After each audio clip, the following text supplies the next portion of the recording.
Saya jawab Pak ya. Di dalam sholat jamaah ada syarat anna yatakhallafa an imamihi aw yatagaddama an imamihi bi ruknaini fi'liyain. Di antara syarat berjamaah tidak boleh tertinggal dengan imamnya 2 rukun. Kalau tertinggal 2 rukun, sholatnya tetap sah, cuma dia nambah 1 rakaat. Contoh begini, Bib Syarif jadi imam, saya jadi makmum. Bacanya Habib Syarif normal seperti umumnya, cuma karena saya bengong dalam sholat, jadi belum sempat baca Fatihah atau Habib Syarif udah ruku. Wah, belum baca Fatihah, Bismillahirrahmanirrahim, alhamdulillah. Habib Syarif ruku, bangun dari ruku, itu 1 rukun saya ketinggalan, saya belum ruku. Habib Syarif sujud, saya belum ruku juga. Nah, sholat saya batal karena tertinggal dari imam 2 rukun, karena hal-hal yang gak dimakdur. Lain kalau hal yang dimakdur Pak, seperti misalnya kita bacaannya lambat, imam bacanya cepat, nah itu dimakdur ya, paham ya? Dimakdur nggak ada 12 dalam kitab fikih, itu ada 12 hukum seorang makmum tertinggal dimaafkan, atau orang yang gerakannya lamban, biasanya bapak-bapak yang udah sepuh itu lamban gerakannya, imamnya masih muda cepet. Nah, itu ada 12, itu dibahas dalam ilmu fikih ya. Itu takhalluf, tertinggal. Kemudian yang kedua, anna yatagaddama amil imamain bi ruknain fi'lain, dengan 2 rukun fi'il juga. Lihat imamnya siapa? Habib Syarif. Alah, masih muda, gua yang udah tahu, udah pintar salat. Allah, imam belum ruku dia udah ruku. Allah. Imam belum ruku dia udah bangun. Allahu Akbar. Imam belum ruku dia udah sujud, batal sholatnya. Coba kalau hanya 1 rukun nggak jadi masalah. Imam belum ruku dia ruku, sami Allahu liman hamidah, imam baru sami Allahu liman hamidah. Dia tidak, imam belum tidak, Allahu Akbar, dia tidak, Allah. Nggak apa-apa, itu hanya makruh dan menghilangkan pahala sholat berjamaah. Jadi bagaimana seharusnya seorang makmum tidak pindah dari rukun selanjutnya sampai imam pindah rukun selanjutnya dengan sempurna. Tidak imam ruku, tidak kita ruku sebagai makmum kecuali imam ruku sempurna. Imam ruku Allahu Akbar, baru kita ruku Allahu Akbar. Imam i'tidal Allah sami Allah liman hamidah, baru kita i'tidal sami Allah liman hamidah. Imam sujud sempurna Allahu Akbar, baru kita sujud sempurna Allahu Akbar. Itu yang dianjurkan, itu yang nggak membatalkan, dan itu memang kudu seperti itu. Kalau kita duluan, seperti saya bilang tadi, imam belum ruku kita udah ruku duluan, imam belum i'tidal kita udah i'tidal duluan, imam belum bangun kita udah bangun duluan, udah nyampe atas imam baru Allah. Nah, itu makruh saja, bisa menghilangkan pahala jamaah.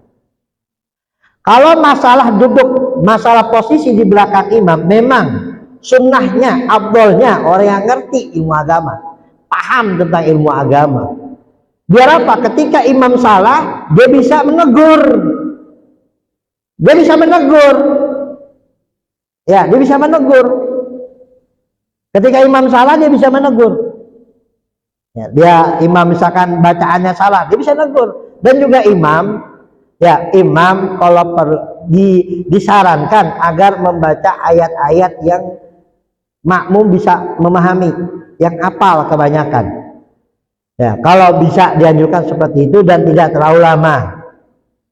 Takutnya apa? Ada makmum yang nggak hafal, udah makmum nggak hafal, imam nggak hafal, kan repot jadinya.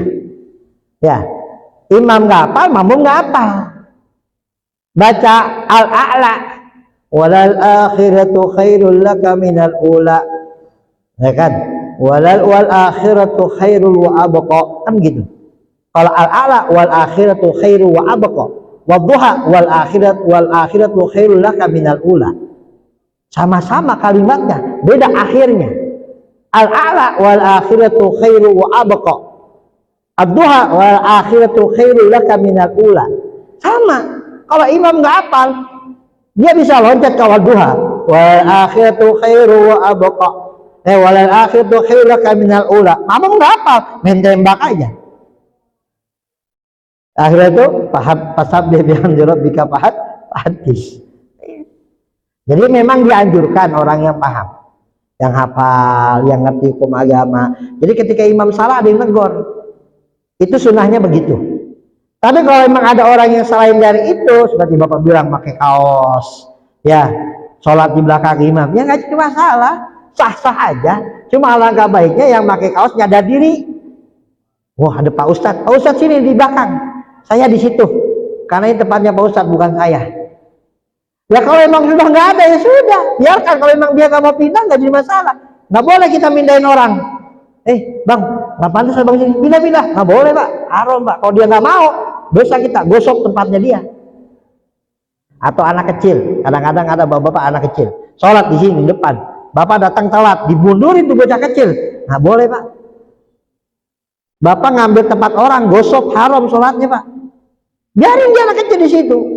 Kenapa kita nggak di depan? Ya karena kita telat, dia datang duluan. Tuh hukum fikih mengenai seperti itu.